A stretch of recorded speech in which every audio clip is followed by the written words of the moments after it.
সুপ্রিয় দর্শক, স্বাগত জানাচ্ছি এলিন ফুড প্রবাসী মুখের ৩৯০তম পর্বে। সাথে আছে আমি মোস্তফা ফিরোজ। দর্শক, আপনারা জানেন যে প্রবাসী বাংলাদেশিদের নানা সমস্যা, সম্ভাবনা, সুখ, দুঃখ, হাসি, কান্না এসব বিষয় নিয়ে আমরা এই অনুষ্ঠান করি এবং এই অনুষ্ঠানে আমন্ত্রণ জানাই প্রধানত প্রবাসীদেরকে। আজ ৩ জন অতিথি উপস্থিত আছেন, আমি পরিচয় করে দিচ্ছি একে একে।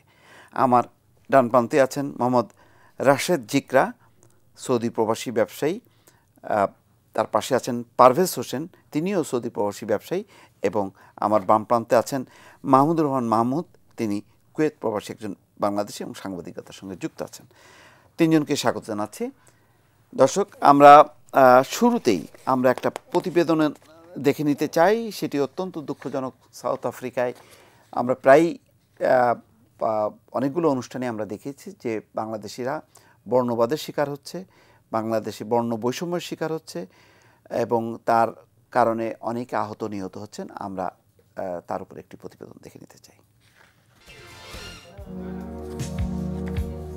জোহানেসবার্গের ব্যস্ত রাস্তায় সংঘবদ্ধ ছিনতাই। এই দৃশ্য আফ্রিকা মহাদেশের সর্বদক্ষিণের দেশ দক্ষিণ আফ্রিকার। প্রতিনিয়ত এইভাবে কৃষ্ণাঙ্গ সন্ত্রাসী দ্বারা সন্ত্রাসের শিকার হচ্ছেন দক্ষিণ আফ্রিকা প্রবাসী বাংলাদেশিরা। বছরের শুরু থেকে ৩ ফেব্রুয়ারি পর্যন্ত খুন হয়েছেন ৭ জন বাংলাদেশি। পরিসংখ্যান অনুযায়ী ২০১৮ সালে দক্ষিণ আফ্রিকায় মারা গেছেন ১১৩ জন বাংলাদেশি। দূতাবাসের হিসেব অনুযায়ী বাংলাদেশে লাশ পাঠানো হয়েছে ১০৬ জনের। এদের মধ্যে কয়েকজন প্রবাসী অসুস্থ এবং সড়ক দুর্ঘটনায় মারা গেলেও বাকিরা মারা যান সন্ত্রাসীদের নির্মম গুলিতে। পাশাপাশি পুরো বছর জুড়ে জোনোফোবিয়ার তাণ্ডব, অসংখ্য ডাকাতি এবং অপহরণের শিকার হয়েছেন দক্ষিণ আফ্রিকা প্রবাসীরা। দক্ষিণ আফ্রিকায় প্রায় লক্ষাধিক বাংলাদেশি বসবাস করলেও তাদের অধিকাংশ ব্যবসায় পরিচালনা করেন দেশটির বিভিন্ন লোকেশনে। নিরাপত্তার জন্য অনেকটা বন্দিশালায় ব্যবসা পরিচালনা করলেও সন্ত্রাসীদের কাছ থেকে রেহাই মিলে না তাদের। আচমকা আগন্তুক হয়ে অস্ত্র হাতে হাজির হয় ডাকাত দল। মারধর করে ভয়ভীতি দেখিয়ে নগদ টাকা ও মূল্যবান জিনিসপত্র নিয়ে যায় তারা। অনেক সময় ডাকাতি করেও ক্ষান্ত হয় না ডাকাত দল। চাহিদা মতো টাকা না পেলে গুলি করে হত্যা করে দোকানিকে। কালোরার ভয়ভীতি থাকে। ডিসেম্বর মাসে অনেক সময় কালোরা ঢুকে ইনসাইড মারধর করে টাকা পয়সা নিয়ে যায়। সেপ্টেম্বর মাসে এখান থেকেই আমি যখন মাল করতে যাবো, আমার কাছে প্রায় 1 লাখ রেন্ট ছিল এই দেশের। এখানে এসে গাড়ির ভিতরে উঠছি, তখন গান ঠেকায় নিয়ে গেছে 5 জন এসে। ডাকাত আর ছিল আপনার 6:50 চাকু দিয়ে চাকুর ঘাড়া দিয়ে বেরিয়েছে। আর একজনে গান লোড করে রানের মধ্যে ধরে কয় গিমি মানি, আর একজন কয় ভাই কিল মারে ভালা। তাই আমি গেলাম যে মারে ভালাইলে ভালা, কিন্তু আমার কাছে আর টাকা নাই, তোরা যা করস কর। এসব হত্যাকাণ্ড এবং ডাকাতির ঘটনায় মামলা হলেও তা আদালতের কাঠগড়ায় ওঠে না। দূতাবাসের পক্ষ থেকেও নেওয়া হয় না কার্যকরী কোনো পদক্ষেপ। দীর্ঘ সময় দূতাবাসে অপেক্ষা করার পরও এই বিষয়ে কোনো কথা বলেননি দক্ষিণ আফ্রিকায় নিযুক্ত রাষ্ট্রদূত শাব্বির আহমেদ চৌধুরী। এই দেশটা একটি বিপদসংকুল দেশ, এটা যেমন সত্য, তেমনি আমাদেরও কিছু দায় দায়িত্ব রয়েছে। পাশাপাশি রয়েছে কমিউনিটির দায় দায়িত্ব এবং বাংলাদেশ এম্বাসির দায়িত্ব। আমরা হাই কমিশন থেকে তেমন কোনো সহযোগিতা পাই নাই। যে সহযোগিতাগুলো আমরা পাইছি সেটা আমাদের কমিউনিটি থেকে আমরা কিছু সহযোগিতা পাইছি। দক্ষিণ আফ্রিকাতে আসলে যে হারে বাংলাদেশি লোকজন মারা যাচ্ছে, আমরা যারা এখানে বিজনেস করি, ব্যবসা করি, আমরা সবাই সবসময় আতঙ্কিত থাকি। আমি সরকারের কাছে দাবি জানাবো, সরকার যেন কূটনৈতিক সম্পর্ক জোরদারের মাধ্যমে আমাদের নিরাপত্তার ব্যবস্থা করতে পারে। বাংলাদেশি প্রবাসীদের খুন এবং দোকান লুটপাটের ঘটনায় উদ্বেগ প্রকাশ করেন মানবাধিকার সংগঠন হিউম্যান রাইটস ওয়াচের সাউদার্ন আফ্রিকার ডিরেক্টর দেবা মাভিঙ্গা। তিনি কমিউনিটির কার্যক্রম আরও ত্বরান্বিত করার আহ্বান জানান। Closely monitoring xenophobic violence in South Africa, targeting immigrants and refugees in communities, xenophobic violence in Durban, in Pretoria, in Johannesburg, especially in Soweto. And we have repeatedly raised this with the authorities in South Africa. এভাবে প্রতিনিয়ত নিজের জীবন বিপন্ন করে চলেছেন এখানকার প্রবাসীরা। চুরি, ছিনতাই, ঘুম, খুন, কোনো কিছু থেকে নিস্তার মিলছে না দক্ষিণ আফ্রিকা প্রবাসী বাংলাদেশিদের। অথচ এই সকল সন্ত্রাসী কর্মকাণ্ড বন্ধে কার্যকরী কোনো পদক্ষেপ গ্রহণ করেনি এখানকার দূতাবাস কিংবা কমিউনিটি সংগঠনগুলো। কূটনৈতিক সম্পর্ক জোরদার এবং জনসচেতনতা বৃদ্ধির মাধ্যমে সন্ত্রাসী কর্মকাণ্ড বন্ধের জোর দাবি দক্ষিণ আফ্রিকা প্রবাসী বাংলাদেশিদের। নুরুল আলম, বাংলা ভিশন, জোহানেসবার্গ, দক্ষিণ আফ্রিকা। দর্শক, মানে খুবই দুঃখজনক খবর এবং আতঙ্ক এবং অবশ্যই উদ্বেগের বিষয় যে অনেক বছর ধরেই এই ধরনের আক্রমণ সহিংসতার শিকার হচ্ছে বাংলাদেশিরা, কিন্তু কোনোভাবেই তার কোনো প্রতিকার মিলছে না। সেখানকার আইন প্রশাসন এবং আমাদের দেশের পররাষ্ট্র মন্ত্রণালয়ের ভূমিকা সব মিলিয়ে একটি নিরাপত্তাহীন অবস্থা তৈরি হয়েছে। সেখানে নানান আকর্ষণীয় অর্থাৎ ব্যবসা বা নাগরিক সুযোগ সুবিধার সন্ধানে বাংলাদেশ থেকে কর্মীরা যাচ্ছেন, মানুষরা যাচ্ছেন, সেখানে আশ্রয় নিচ্ছেন, কিন্তু তাদের জীবন সেখানে শঙ্কার মধ্যে পড়ছে, কিন্তু তার কোনো প্রতিকার পাচ্ছে না। আমরা অবশ্যই এই অনুষ্ঠানের পক্ষ থেকে বাংলাদেশের যারা সাউথ আফ্রিকায় বসবাস করছেন তাদের জোর নিরাপত্তা আমরা দাবি জানাচ্ছি। আমি এই বিষয়ে একটু ছোট ছোট করে প্রতিক্রিয়া একটু জানতে চাইব আমাদের এখানে থাকা প্রবাসীদেরকে। আমি একটু মাহমুদ ভাই আপনাকে দিয়ে শুরু করি, আপনি আপনার বক্তব্য কী, বা এই পরিস্থিতিটা কি যদি কুয়েতের আমরা চিন্তা করতে পারি কিনা, সেরকম কোনো পরিস্থিতি আছে কিনা আপনি? বিসমিল্লাহির রহমানির রহিম। আমার প্রিয় সকল প্রবাসীদের সবাইকে আমি সংগ্রামী সালাম এবং ভাষা শহীদের এই মাস। সত্যি আজকে যে দৃশ্যটা আমরা দেখলাম এটা আমাদের কাম্য নয়। তারপর আমরা এর একমাত্র পথ হলে আপনার অবৈধভাবে এই কোরিয়াতে এখন আমাদের বাংলাদেশ থেকে যাচ্ছে। সবচেয়ে অবৈধ প্রবাসী যদি আমরা ঠেকাতে না পারি আমাদের আরও সমস্যায় পড়তে হবে। শুধু কোরিয়া নয়, মালয়েশিয়া বলেন, সৌদি বলেন, কুয়েত সহ মধ্যপ্রাচ্যের সব জায়গায় আজ এই পরিস্থিতি। গত কিছুদিন আগে আমাদের কুয়েতে এম্বাসির প্রতি যে একটা হামলা হয়েছে, আমরা সত্যি খুব দুঃখিত, কিন্তু কখনো কোনো শ্রমিক চায় না যে এম্বাসি মানে বাংলাদেশের যে একটাই তাদের সুনাম নষ্ট হোক। কিন্তু যখন হামলার কারণটা কি? এই হামলার কারণ একমাত্র যারা এরা প্রায় 2-3 বছর ধরে আপনার ভুক্তি ছিল আমাদের কুয়েতে। আচ্ছা, এদের বলার কিছু নাই। যেসব আপনার যারা ভিসা বিজনেস করছে তাদের যদি এম্বাসি যদি সঠিকভাবে মূল্যায়ন এদের ধরে যদি বিচার করতে পারে তবে আপনার এই হামলা আমাদের বিদেশে কখনোই হইতো না। এবং আমাদের বাংলাদেশের এবং কুয়েতে যে এম্বাসি আছে ওখানে এবং ওখানে যারা সবাই খুব মানে তারা খুব সচেতন। আমাদের যে আনিস স্যার আছেন, আমরা আনিস স্যার খুব ভালো ওখানে। তারপরে আমাদের শ্রম সচিব আছেন লতিফ স্যার এবং অ্যাম্বাসিডার, উনি আমাদের সাবেক আমলিগের একজন নেতা এবং খুব ভালো একজন লোক, আবুল কালাম আজাদ স্যার। তাদের যে নেতৃত্বে তারা বহু চেষ্টা করছে। সবচেয়ে বড় ব্যর্থতা আমাদের বাংলাদেশ। যেমন একটা ভিসা বিভিন্ন দেশের, যেমন আমি দেখছি আপনার ইন্ডিয়ান বলেন, নেপাল বলেন, শ্রীলঙ্কা, ওরা একটা ভিসা বাইর করতে হলে ওদের সব কিছু অ্যাম্বাসি থেকে করে আপনার তদবির করে তারপর একটা ভিসার আপনার ওকে করে। কিন্তু সবচেয়ে বড় দুঃখের বিষয় যে আমাদের বাংলাদেশের অ্যাম্বাসিরা প্রায় অ্যাম্বাসিডারের সাথে আমি কথা বলছিলাম দেশে কয়েকদিন আগে আসার আগে। স্যার বললো যে মাহমুদ আমরা প্রায় আমাদের পররাষ্ট্রমন্ত্রী সব জায়গায় জানাইছে, তারপর কীভাবে যে বাংলাদেশ থেকে ভিসা ওকে করে আমাদের ওখানে যাচ্ছে। তো সবচেয়ে বড় কষ্ট একটা জিনিস কি, বর্তমানে প্রায় বহু লোক আছে, মানে বহু কোম্পানি আছে আপনার লামানা ভিসা নামে, যে হাজার হাজার শ্রমিক এখনও আমাদের কুয়েতে তারা অর্ধাহারে অনাহারে আছে, বেতন পাচ্ছে না, আকামা নাই। এবং আরেকটা সবচেয়ে দুঃখের বিষয়, আমাদের ওখানে যে ভিসা যারা বিজনেস করে তারা সামান্য সবচেয়ে বড় কষ্ট হয় যে আমাদের এই যে ভিসার দাম কিন্তু হতো না আমাদের আছে 7-8 লাখ টাকা দেওয়া, ওই দেশে ভিসা ফ্রি পাওয়া যায়। যেমন ইন্ডিয়ান ভিসা আমাদের সাদে যে তোর একটা ভিসা দে, মাত্র 200 টাকা হলে ইন্ডিয়ান একটা ভিসা পাইতেছি। আর সেখানে আমাদের একটা ভিসা ওই কুয়েতের দিনারের প্রায় 2700-2800 দিনার, যেখানে ইন্ডিয়ান ভিসা মাত্র 200 দিনার আমরা পাই, তাও কেউ নেয় না। সাথে যে নেই তো ফ্রি দিয়ে দেয় ওরা।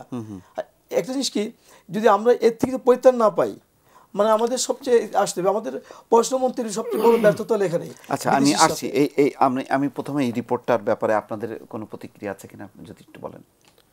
বিসমিল্লাহির রহমানির রহিম। বলেন, সরাসরি বলেন। জি, আমার সকল প্রবাসী ভাইদেরকে রাত জেগে এই অনুষ্ঠান দেখার জন্য সবাইকে আন্তরিক ধন্যবাদ এবং বাংলাদেশের সকল দর্শক শ্রোতাদেরকে।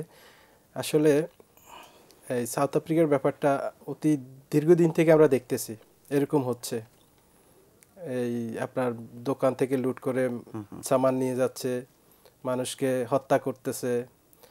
আর আমাদের সরকার পারলে যদি প্রবাসীদেরকে নিয়ে চিন্তা ভাবনা করে, আলাদাভাবে চিন্তা করলে ওনারা একটা টিম সাউথ আফ্রিকার, হ্যাঁ একটু আমাকে বলতে দেন, সাউথ আফ্রিকার এই ঘটনাটা আপনি মানে আগে অনেক আগ থেকে শুনতেছি এবং দেখতেছি। আমরা বিভিন্ন ফেসবুকের মাধ্যমে দেখি, টেলিভিশনের খবরের মাধ্যমে দেখতেছি।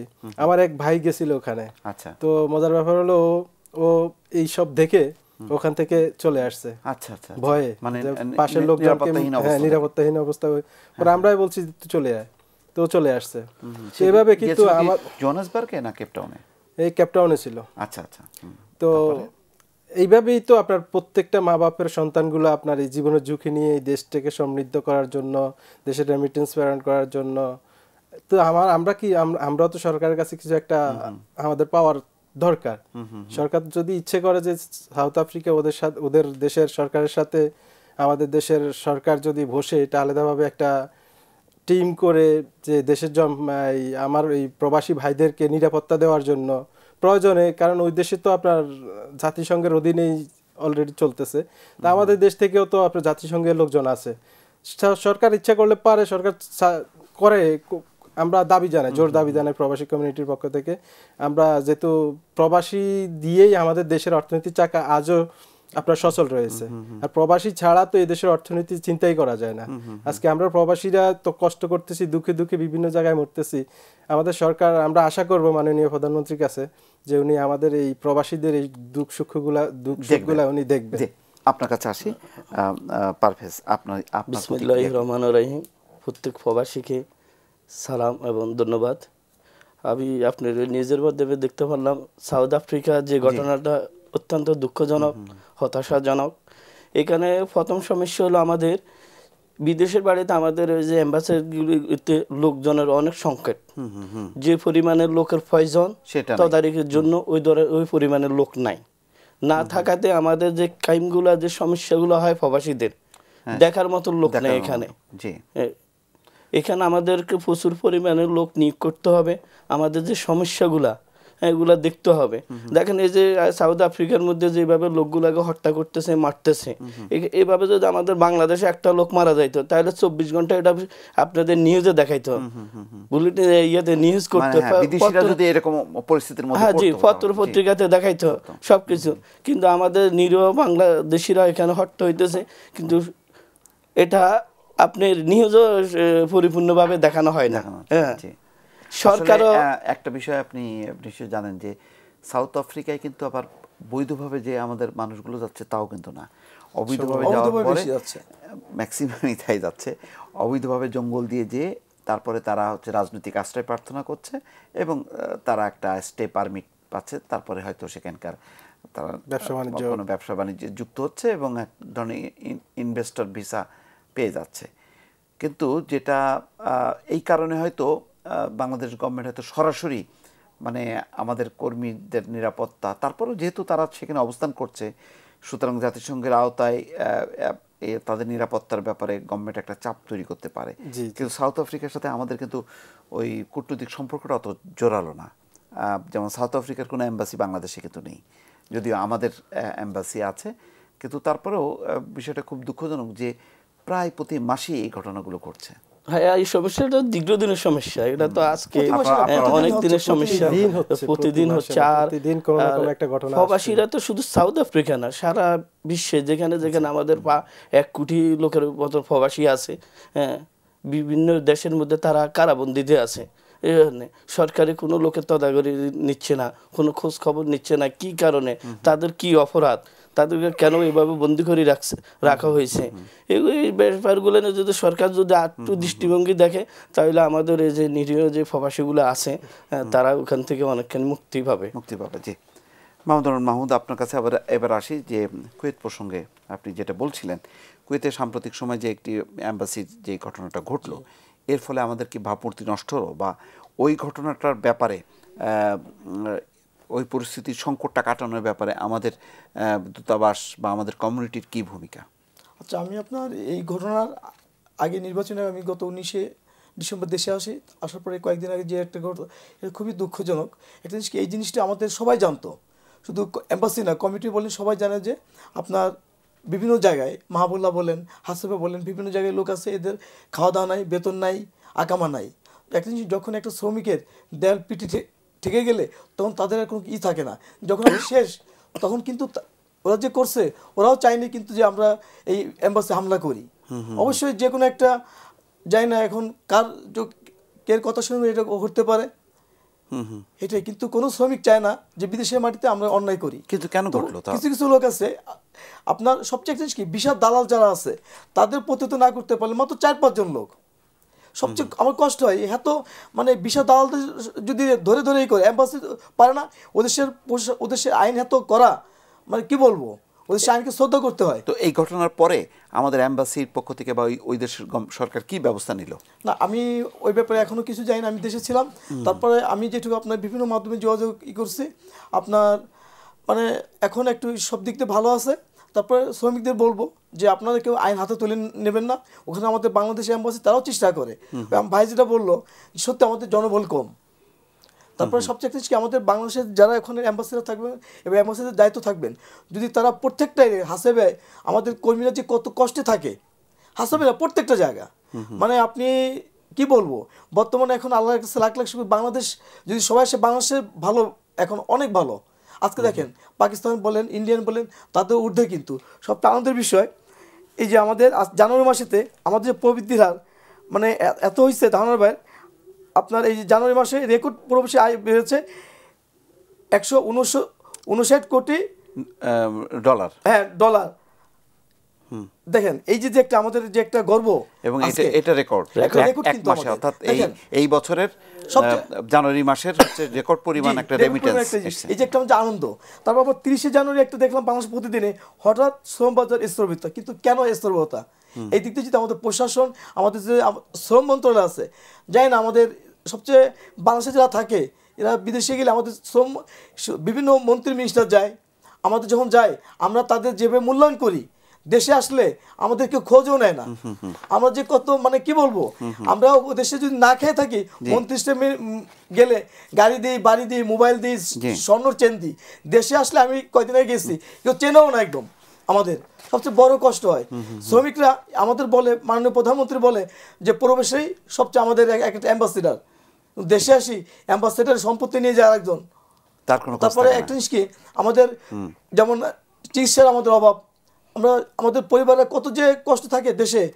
এখানে একটু আসছি আপনার কাছে, একটা স্কাইপ সংযোগে আছেন একজন দর্শক সৌদি আরব থেকে। জি দর্শক, আপনার নাম বলুন এবং কোথা থেকে বলছেন, সৌদি আরবের কোন অঞ্চল থেকে?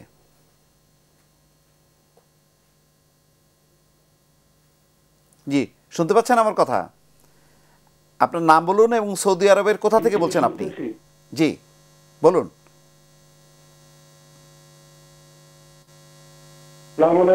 ওয়ালাইকুম আসসালাম। সৌদি আরবের কোথা থেকে বলছেন?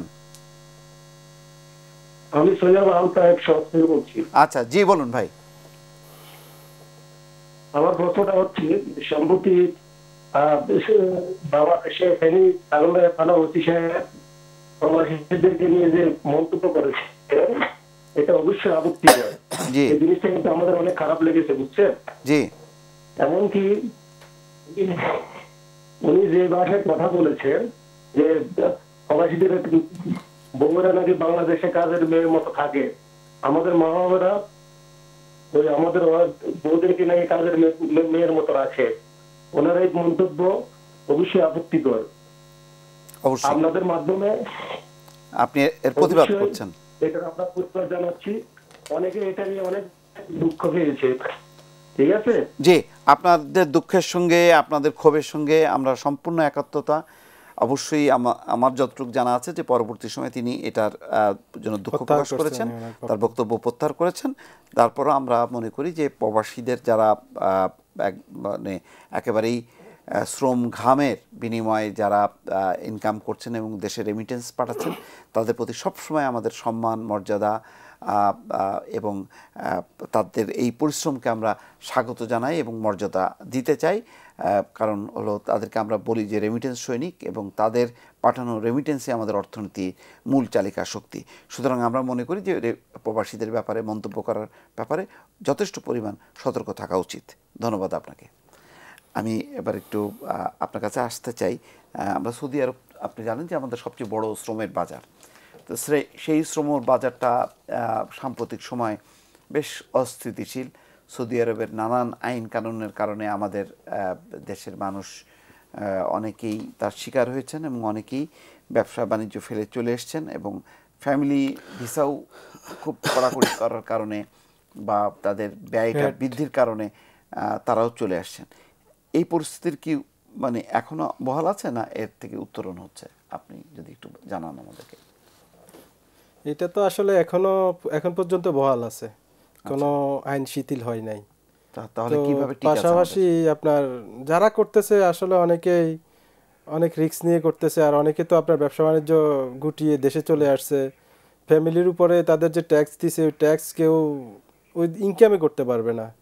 যদি আমার একটা ফ্যামিলি থাকে, 5টা বাচ্চা থাকে বা 3টা বাচ্চা থাকে, প্রতি মাসে মান্থলি তাদেরকে দিতে হবে 2 থেকে 2,500 টাকা।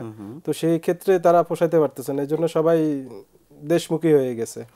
আর যারা আছে বর্তমানে তারা খুব এই যে অনেকটা বলা যায় আপনার এই তাদের পেটে বাতে, মানে যেটা ইনকাম করে ওটা ওখানে খরচ করে। আর বর্তমানে যে 5-6 লাখ লোক গেছে, এটার মধ্যে সম্ভবত আমার একটা ধারণা 1 লাখ লোকের কর্মসংস্থান হয়েছে। কারণ আপনারা সৌদি প্রত্যেকটা সেক্টরে তারা নিজেদের লোক সৌদিকরণ করতেছে, মানে সৌদি করতে পারবে, এটা অভিবাসী প্রবাসী যারা আছে তারা কেউ করতে পারবে না। তো সেই কারণে তাদের যে আপনার কর্মসংস্থানটা প্রবাসীর জন্য সংকুচিত হয়ে গেছে। এখন অনেক লোক বেকার আছে, অনেক লোক মানবত জীবন যাপন করতেছে, দেশ থেকে জায়গা বেছে নিয়ে ওখানে বসে বসে খাইতেছে।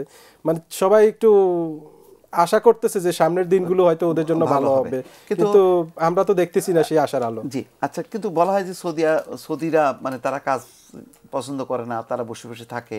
কিন্তু এই যে সৌদিকরণের ফলে তাদেরকে যে কাজে ইনভলভ করছে, এতে কি তারা কাজ করছে নাকি করছে না? এই ভূমিকাটা আমরা অনেকবারই নিয়েছে। এই ভূমিকাটা তারা সৌদিকে যেন তাদের কর্মক্ষেত্র বসাইতে পারে, এই ভূমিকাটা অনেকবারই নিয়েছে। অনেকবার নেওয়ার পরে কিন্তু ব্যর্থ হয়েছে। কিন্তু এখন দেখা যাচ্ছে ব্যর্থ হবে না। তারা যেভাবে পরিকল্পনা নিচ্ছে এবং তাদের যে ফিন্স যেভাবে মানে প্রশাসনিকভাবে দেখশন করতেছে, হ্যাঁ আগে হয়তো বা বলছে ঠিক আছে সৌদি এখানে বসতে হবে, হ্যাঁ কোনো ওখানে সেকেন্ড গেল দেখালো এই ব্যাপার আমাদের সৌদি আছে, যে ওনার পাতাকে দেখালো উনি হয়তো বা বাইরে আছে, হয়তো বা খাওয়ার জন্য গেছে, একটা দেখাই দিলে ওনারা চলে যাইতো। এখন আপনি যদি ওখানে যে কর্মক্ষেত্র যদি সৌদি না পায়, তাহলে প্রথম ইয়েতে আপনার 20,000 রিয়াল জরিমানা করবে ওই সৌদিকে, হ্যাঁ ওই ডিপার্টমেন্টের উপরে আপনি 20,000 রিয়াল জরিমানা করবে। তো এখন বাধ্য হয়ে দেখা যাচ্ছে থাকতে হবে। আপনি বলবেন না সৌদি বাইরে গেছে আসতেছে, হ্যাঁ বাসাতে গেছে, ওই ধরনের কথা এখন সুযোগ নাই। আচ্ছা আসছি আপনাদের কাছে। দর্শক আমরা দেখে আসি প্রবাস থেকে পাঠানো একটি প্রতিবেদন।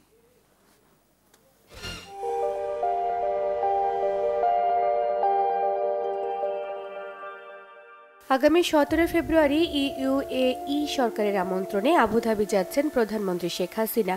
এর আগে প্রধানমন্ত্রীর সফরের আনুষ্ঠানিকতা তত্ত্বাবধান করতে ইউএইতে নিযুক্ত বাংলাদেশের রাষ্ট্রদূত মোহাম্মদ ইমরান বর্তমানে ঢাকায় রয়েছেন বলে জানা যায়। সফরকালে প্রধানমন্ত্রী আমিরাতের রাজধানী আবুধাবিতে আগামী 17 ফেব্রুয়ারি হতে 5 দিনব্যাপী অনুষ্ঠিতব্য মধ্যপ্রাচ্য এবং উত্তর আফ্রিকা অঞ্চলের একমাত্র সামরিক প্রদর্শনী এবং conference international defence exhibition IDEX এ অন্যান্য দেশের সরকার প্রধানদের সঙ্গে অংশ নেবেন বলে আশা করা হচ্ছে। বিগত 2017 সালে অনুষ্ঠিত এই দ্বিবার্ষিক প্রদর্শনীতে 57টি দেশ অংশগ্রহণ করে এবং এতে 20 বিলিয়ন দিরহামের সমরাস্ত্র সরবরাহ চুক্তি স্বাক্ষরিত হয়। এবার আইডেক্স এর সিলভার জুবিলি এবং এতে আরও বেশি সংখ্যক দেশ, সরকার প্রধান, সামরিক বিশেষজ্ঞ এবং সমরাস্ত্র নির্মাতা কোম্পানি অংশ নেবে বলে আশা করা হচ্ছে। আমিরাত সফরকালে প্রধানমন্ত্রী সাইডলাইনে ইউএই কর্তৃপক্ষের সঙ্গে বাংলাদেশিদের ভিসা সমস্যা সহ নানা দ্বিপাক্ষিক সমস্যা নিয়ে আলোচনা করবেন বলে ধারণা করা হচ্ছে। ইউএই বাংলাদেশি নবনির্বাচিত সরকারকে সমর্থন দানকারী প্রথম সারির দেশ। এটি বাংলাদেশের দ্বিতীয় বৃহত্তম রেমিটেন্স প্রেরণকারী দেশ। প্রধানমন্ত্রীর আসন্ন সফরকে কেন্দ্র করে আমিরাতে প্রবাসী বাংলাদেশিদের মধ্যে বইছে আনন্দ উত্তেজনা। এখানে বাংলাদেশ প্রবাসীরা যেখানে মারা যায় এখানে পয়সা ছাড়া নেওয়া যায় না। তবে আমার আবেদন হলো এই লাশগুলো যেমন বাংলাদেশ সরকারে বিনা পয়সা নিয়ে যায়। যেগুলা বাঙালি আসতেছে এখন সরকারে কিছু যাচাই বাছাই করে দেওয়ার দরকার। মাননীয় প্রধানমন্ত্রীর কাছে আমরা সবাই আবেদন করতেছি এই দেশে শিক্ষিত দক্ষ মানুষ পাঠানোর জন্য। এই প্রধানমন্ত্রীর এই সফরকে কেন্দ্র করে দু দেশের মধ্যে সম্পর্কের উন্নয়ন ঘটবে এবং এই সম্পর্কের উন্নয়নের মাধ্যমে এই প্রবাসীদের যে সমস্যাগুলি রয়েছে এখানে সংযুক্ত আরব আমিরাতে এই সমস্যাগুলি বিশেষ করে ভিসা সমস্যার সমাধানে দুই সরকার একত্রিত হয়ে কাজ করবে বলে আমি আশা করি। প্রধানমন্ত্রী আইন যদি আপনারা অখলাখাইয়া সবাই মানে প্রবাসী সব আছে এরা এদিকে আপনারা একটু খেয়াল রাখবেন। মাননীয় প্রধানমন্ত্রীর কাছে আমাদের একটি আবেদন যে ভিসা ট্রান্সফারটা যে বন্ধ হয়ে আছে দীর্ঘদিন থেকে, এটার জন্য একটি সঠিক সুরাহা তিনি করে যান। প্রধানমন্ত্রী আমিরাত সফরে আসতেছেন, অত্যন্ত খুশির খবর। আমরা আশা করব আমাদের প্রবাসীদের সমস্যাগুলো নিয়ে আমিরাত সরকারের সাথে আলোচনা করে সমাধানের চেষ্টা করবেন। প্রবাসী যারা বিভিন্ন রকমের সমস্যা আছে, আপনার কাছে আশা করি আমাদের সমস্যাগুলো সমাধান করবেন। ঘন ঘন যদি সফর থাকে আমার মনে হয় দ্বিপাক্ষিক সম্পর্কের অনেক উন্নয়ন ঘটবে। অন্তত যেন ভিসাগুলোর জন্য আমাদের নর্মাল আগের মতোই যেন চালু হয়ে থাকে। এর আগে 2014 সালে অক্টোবরে প্রধানমন্ত্রী ইউএইতে রাষ্ট্রীয় সফর করেন, যদিও এতে কিছু দ্বিপাক্ষিক নিরাপত্তা এবং বাণিজ্যিক চুক্তি ছাড়া ভিসা সংকট সমাধানে কোনো সুরাহা হয়নি। এবারও মাননীয় প্রধানমন্ত্রীর আসন্ন ইউএই সফরকে কেন্দ্র করে প্রবাসীদের মধ্যে যথেষ্ট আশাবাদের সঞ্চার হয়েছে। প্রবাসীরা চান তাদের ভিসা সংকট সহ যত ধরনের সমস্যা আছে তার একটা সুরাহা হোক। জাহাঙ্গীর কবির বাপি, বাংলা ভিশন, আবুধাবি।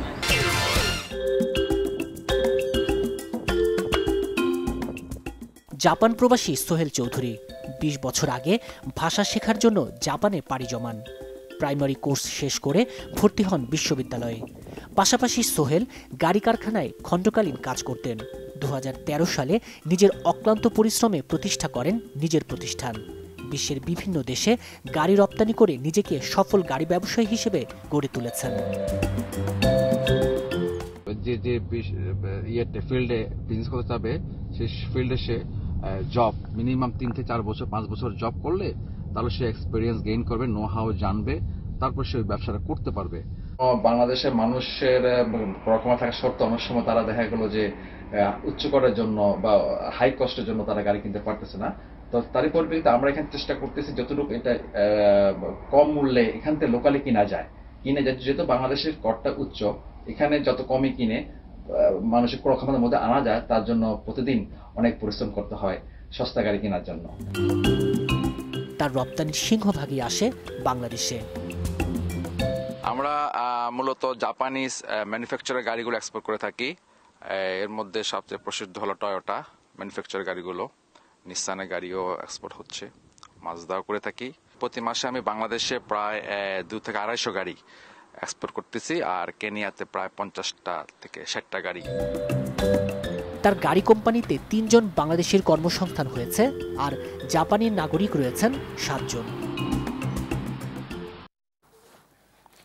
সুপ্রিয় দর্শক, আপনার রিপোর্ট দুটো দেখলেন। আমরা এই রিপোর্টকে ঘিরেই আমরা অতিথিদের মতামত চাইব, তবে তার আগে একটা ছোট্ট বিরতি।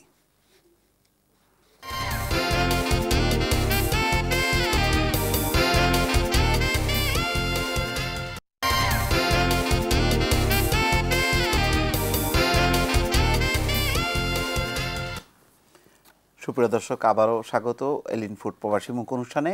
সঙ্গে থাকার জন্য ধন্যবাদ। আমরা বিরতির আগে দুটি রিপোর্ট দেখেছি, খুবই পজিটিভ দুটি রিপোর্ট।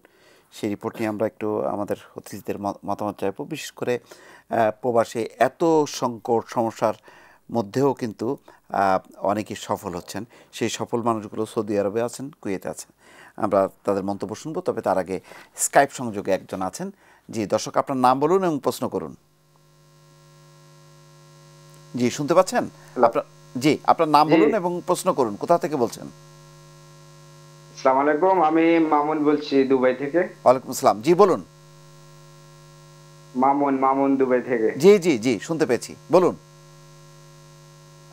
ভাইয়া, আমার ফার্স্ট হচ্ছে যে আমরা এদের একটা কনফিউশনে আছি। দুবাই ইউনাইটেড আরব আমিরাতের ভিসা ওপেনিং বা transfer, company to company transfer নিয়ে একটা আমরা কনফিউশনে আছি। সেটা একটু ক্লিয়ার হওয়ার জন্য আর কি, আমরা এক কোম্পানিতে আর এক কোম্পানিতে ট্রান্সফার হতে পারবো কিনা, বা আমাদের ভিসা কি অতি সত্তর খুলতেছে কিনা, এই জন্য আমরা একটা কনফিউশনে আছি আর কি। বিভিন্ন ধরনের বিভিন্ন মেসেজ পাচ্ছি, একটা সঠিক একটা কোনো মেসেজ পাচ্ছি না সরকারের তরফ থেকে বা মিডিয়াতে আর কি। এই যে ব্যাপারে যদি আমাদেরকে একটু অতিবাহিত করতে, তাহলে আমরা উপকৃত হবে। আমরা মেলা মানুষ এখানে জব লস আছি, আমি নিজেও একটা ভুক্তভোগী, জব লস আছি। বিভিন্ন কোম্পানি বলতেছে যে জব থেকে অব্যাহতি দিচ্ছে, অন্যান্য কোম্পানিতে চাকরি জব দেখার জন্য বলতেছে। আপনাদের কোনো ধারণা আছে দুবাই সম্পর্কে? জিনিসটা যদি আমাদের কনফার্ম করতেন আর কি। আসলে কি বুঝতে পারছেন? আর অফিসার খুলবে বা আমাদের সরকারের পক্ষ থেকে কোনো কিছু আশ্বাস এখনো পাচ্ছি না, সঠিক একটা মেসেজ পাচ্ছি না আর কি। জি, আসলে সংযুক্ত আরব আমিরাতের বিষয়ে আমাদের প্রতিনিধিরাও আছেন, তারাও রিপোর্ট দিচ্ছেন, কিন্তু সেখানে ভিজিট ভিসা ওপেন হয়েছে আমরা জানি, কিন্তু কাজের ভিসা এখনও ঠিক সেইভাবে স্মুথ আছে কিনা বা নিয়ন্ত্রণের মধ্যে আছে কিনা সেটা এখনও পরিষ্কার না। তবে আমার যতটুকু ধারণা যে সংযুক্ত আরব আমিরাতে এখন কাজের ভিসা খুবই সম্ভবত সীমিত পরিমাণ। আপনাদের কি ধারণা আছে? বন্ধ আছে না? আপনার কি সেটাই জানেন এখনো বন্ধ আছে? তবে এই বিষয়ে কূটনৈতিক উদ্যোগ চলছে। আমার যতটুকু ধারণা যে নতুন সরকারও বিষয়টি জানেন এবং তারা নতুনভাবে বিষয়টি চেষ্টা করবেন বলে আমাদেরকে জানাচ্ছেন। কিন্তু একজ্যাক্ট যে তথ্য যেটা আপনি জানতে চাচ্ছেন সেই তথ্যটা কিন্তু আসলে এই মুহূর্তে আমাদের কাছে নেই। এই আমাদের একজন অতিথি আছেন কুয়েতে, সেখানেও একই অবস্থা, সেখানেও কিন্তু কাজের ভিসা নেই।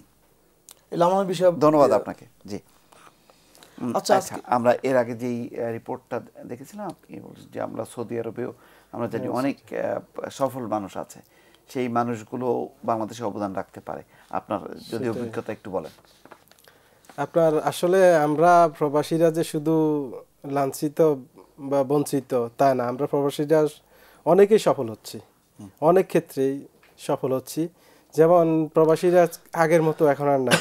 আপনি দেশে আসলেও আপনার কিছু শুনতে হবে, প্রবাসে যাওয়ার পরেও বিভিন্ন মালিকের গালিগালা যেগুলো শুনতে হবে।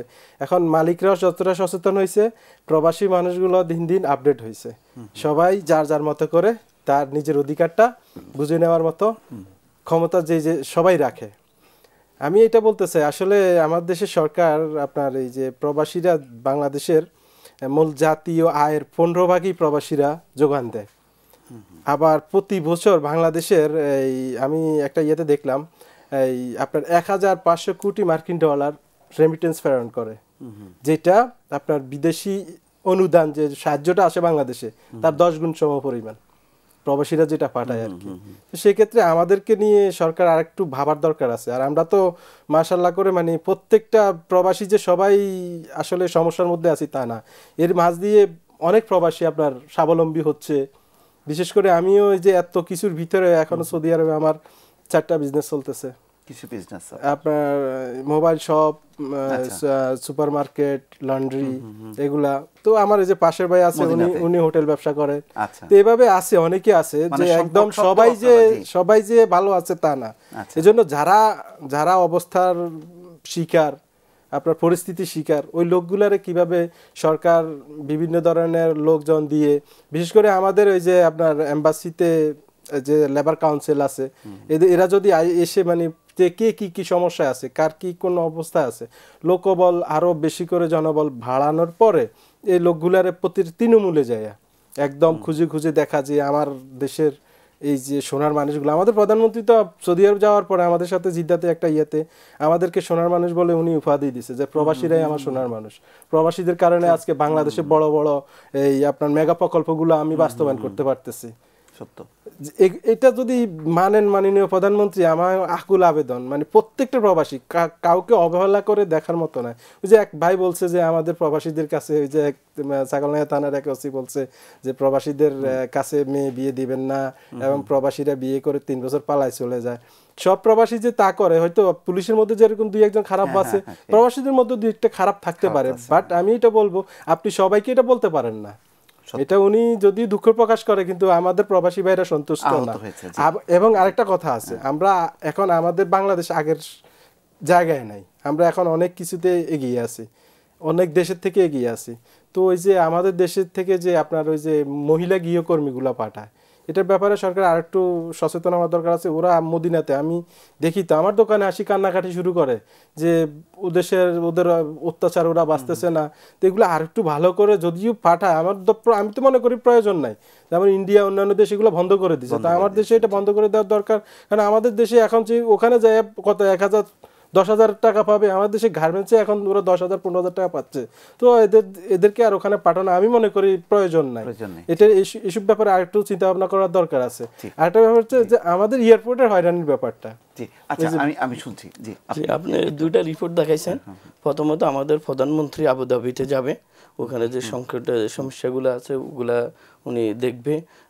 কেন প্রধানমন্ত্রী এখন বাংলাদেশকে সারা বিশ্বে মূল্যায়ন করে আপনার, হ্যাঁ অনেক মূল্যায়ন করে। আপনি দেখেন প্রধানমন্ত্রী যখন সৌদি আরবে গেছে তারা অনেক মূল্যায়ন করছে পরিবারে। তো আবুধাবিতে গেলে আমাদের প্রধানমন্ত্রী আমাদের দেশের যে সমস্যাগুলো আছে, প্রবাসীর যে সমস্যাগুলো আছে, বিশেষ যে সংকটগুলো আছে, অবশ্যই প্রধানমন্ত্রী যাওয়ার পরে তারা এই সমস্যাগুলো ওপেন করবে, সমস্যাগুলো দূর হবে। আবুধাবি আমাদের বিশাল একটা বাজার, তারা অর্থনৈতিকভাবে অনেক শক্তিশালী একটা দেশ। তো ওখানে যদি আমাদের বিষয় আগের মতন ওপেন হয় তাহলে ওই দেশে অনেক লোক আমাদের যাইতে পারবো। আর আরেকজন জাপান সফল ব্যবসায়ী, গাড়ি ব্যবসায়ী, সৌদিতে অনেক ব্যবসায়ী আছে।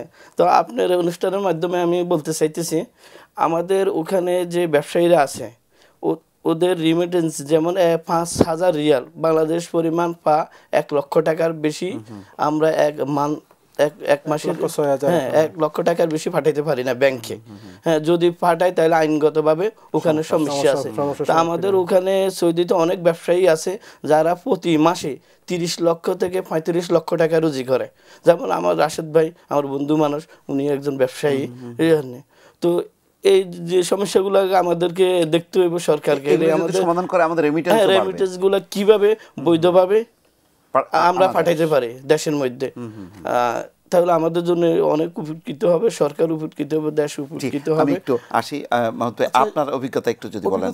আজকে যে সাফল্য, সবচেয়ে বড় সাফল্য এই যে একাদশ জাতীয় সংসদ যে নির্বাচন হলো, আমার প্রবাসী মারফিকুর এমডি আমাদের এবং আমার মালিক যিনি আপনার রায়পুর থেকে নির্বাচন করে কাজী শহীদ ইসলাম পাপুল স্বতন্ত্র প্রার্থী হিসেবে যে আপনার দৃষ্টান্ত দেখে দিয়েছেন, আমি মাননীয় প্রধানমন্ত্রীকে বলবো কাজী শহীদ ইসলাম পাপুলের মাধ্যমে এই কুয়েতে, আমাদের কুয়েত নয় এবং সারা বিশ্বে যেসব শ্রমিক আছে তাদের যাতে নেতৃত্ব দিতে পারে এবং সুন্দরভাবে যাতে প্রবাসীরা আরও সুখী হতে পারে এবং যা করলে ভালো হয়।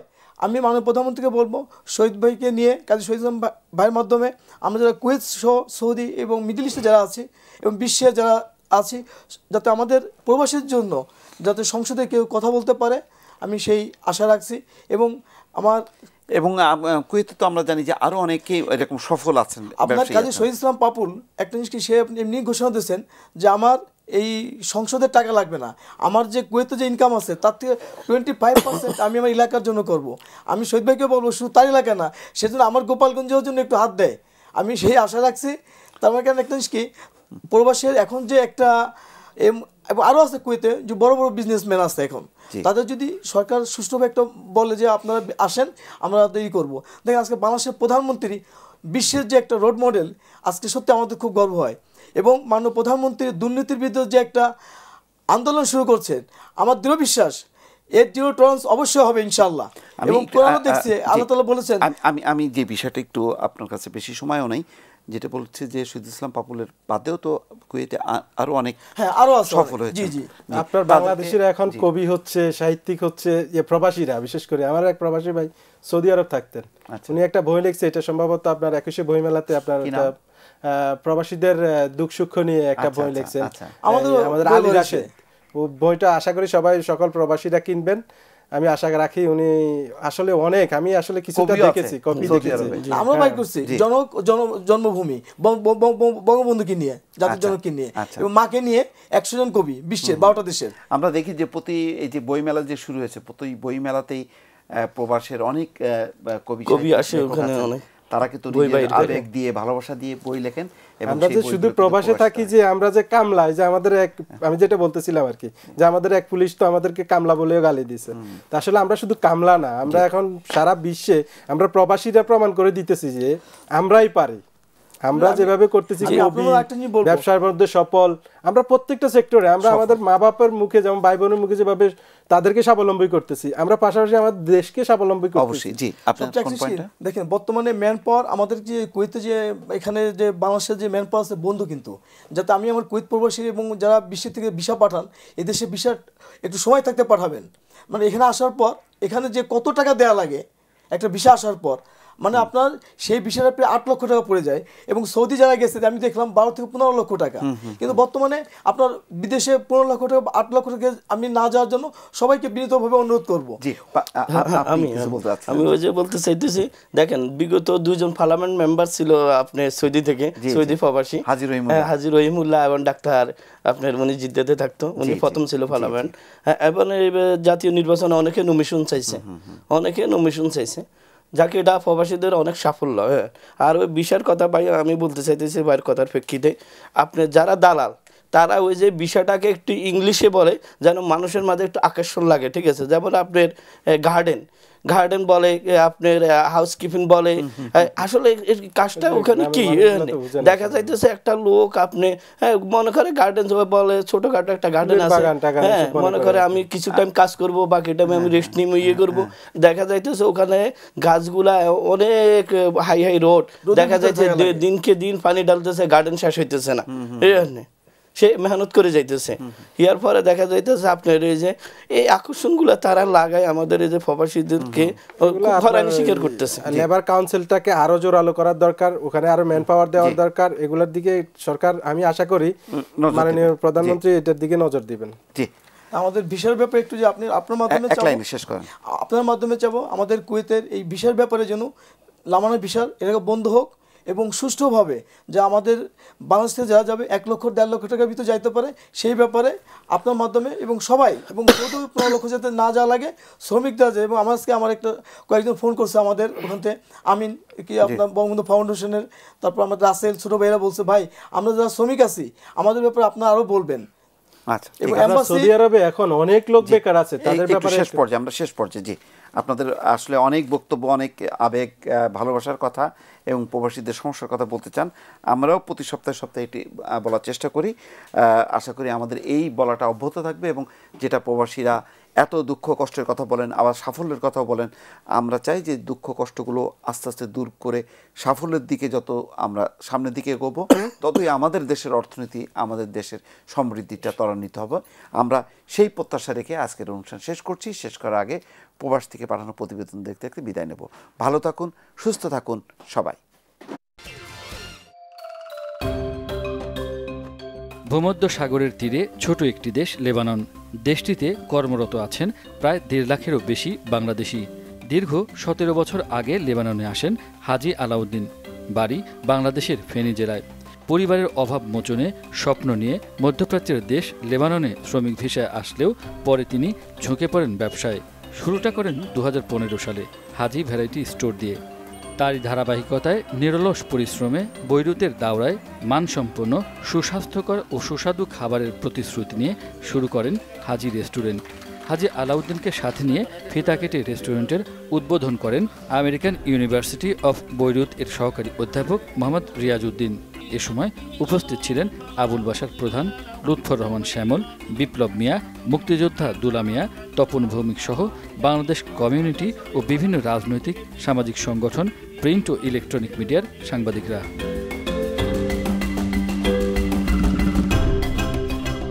লেবাননে আমাদের বাংলাদেশি ভালো উন্নত মানের কোনো রেস্টুরেন্ট নেই এবং মানসম্মত খাবার দাবার আমরা পাই না। আমরা অক্লান্ত পরিশ্রমের পরে সাপ্তাহিক ছুটির দিনে এখানে ঘুরতে এসে আমরা এই হাজি আলাউদ্দিনের একটা সুন্দর মনোরম পরিবেশের একটা রেস্টুরেন্ট দেখে খুবই ভালো লাগছে। লেবাননের চমৎকার পরিবেশে একটি সুন্দর বাংলা রেস্টুরেন্ট উদ্বোধন, এখানে আসতে পেরে খুব ভালো লাগছে এবং আমাদের সবার প্রিয় হাজি আলাউদ্দিন ভাই এই যে একটা সুন্দর রেস্টুরেন্ট আমাদেরকে এই লেবাননি বাংলাদেশিদেরকে উপহার দিলেন, এই জন্য ওনাকে অনেক ধন্যবাদ। এবং আমরা আশা করব যে এরকম আরও বাংলাদেশি উদ্যোক্তারা এখানে তাদের ব্যবসা সুন্দর সুচারুভাবে পরিচালনা করবেন। লেবাননে অনেক রেস্টুরেন্ট আছে, রুচিসম্মত খাবার নেই এবং কি পরিবেশ নেই। আমি অনেক দিন চিন্তা ভাবনা করে এই রেস্টুরেন্টের আজ উদ্বোধন করেছি। হাজি রেস্টুরেন্ট সকল প্রবাসী বাংলাদেশিদের সাহায্য সহযোগিতার কামনা করছি। লেবাননে অনেক রেস্টুরেন্ট থাকলেও সেই রেস্টুরেন্টগুলিতে মনোরম পরিবেশ এবং রুচিসম্মত খাবারের অনেকটাই অভাব। আজকে এখানে যে মনোরম পরিবেশে রেস্টুরেন্ট উদ্বোধন হয়েছে, ঠিক তেমনি প্রবাসী বাংলাদেশিদের জন্য আরও অনেক প্রবাসী উদ্যোক্তা এইভাবে এগিয়ে আসবে, এমনটাই আশা করছেন প্রবাসী বাংলাদেশিরা। বাবু Saha, Bangla vision, Beirut, Lebanon. Dubai স্থানীয় হোটেলে সনাতনী ঐক্য ও বিশ্বশান্তি কামনায় সংযুক্ত আরব আমিরাত শারজা প্রবাসী পার্থসারথী গীতা সংঘের আয়োজনে ৫ম প্রতিষ্ঠা বার্ষিকী মহা উৎসব অনুষ্ঠিত হয়েছে। প্রদীপ সেনের সভাপতিত্ব, মিন্টু বৈদ্য এবং প্রদীপ ভট্টাচার্যের যৌথ উপস্থাপনায় উক্ত মহা উৎসব অনুষ্ঠানে গুরু পূজা, নারায়ণ পূজা, বাল্যভোগ, শ্রী গুরুস্পতি, শ্রীমদ্ ভাগবত, গীতা পাঠ, ভোগারতি, মহাপ্রসাদ, আস্বাদন, মহানাম সংকীর্তন, ছোট ছোট ছেলে মেয়েদের গীতার প্রশ্নোত্তর প্রতিযোগিতা ও গীতা পাঠ প্রতিযোগিতা অনুষ্ঠিত হয়। ভাগবতীয় অনুষ্ঠান প্রধান অতিথি ছিলেন আল আইন মরুতীর্থ এর জাগদীশানন্দ ঋষিবাবু।